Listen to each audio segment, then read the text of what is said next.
de um tema um pouquinho polêmico. Sei que eu não sou um cara que fujo de abraçar as pautas impopulares, mas vamos falar um pouquinho do Carille, cara. O Carille completou ontem 17 jogos à frente do Vasco e o Carille tem números muito bons, cara. Ele tem 58% de aproveitamento, são 9 vitórias, 5 derrotas e 3 empates. As únicas derrotas do Carille foram dessas 5, 3 para o Flamengo, 2 pela semifinal do Carioca e uma ali na última rodada da fase de classificação. E o Flamengo, infelizmente, hoje tem um time bem superior ao nosso.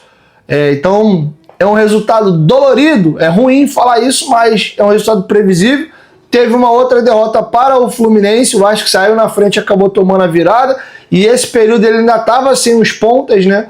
O Nuno consegue se consolidar e se firmar agora, mas não estava disponível para esse jogo do Fluminense. Os jogos do Flamengo ele estava chegando ainda ao Vasco. O Vasco ainda segue com um probleminha ali na ponta direita.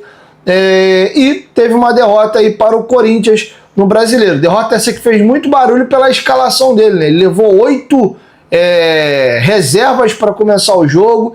E isso aí pegou muito. Então, se você analisar friamente aqui, o Vasco tem 3 jogos no Brasileiro, 2 vitórias e 1 derrota, campanha boa, 2 vitórias em casa que seriam, não digo obrigação, porque o Santos é um time de camisa pesada também, mas se o Vasco quer alguma coisa legal nesse campeonato, ele tinha que vencer esses jogos em casa.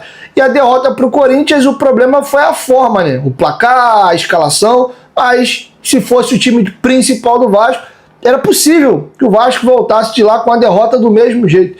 E o Carille, inclusive, vai explicar o porquê de colocar aquele time reserva lá e tal, a gente vai chegar nisso já mais à frente, mas na Sul-Americana ele tem 2 jogos até aqui, um jogo fora de casa, um empate, um jogo em casa, uma vitória. Discute-se a construção desses placares, podia ter vindo do Peru com 3 pontos, ao mesmo tempo pelo que jogou não, 1 ponto é até muito, mas jogou mal aquele jogo.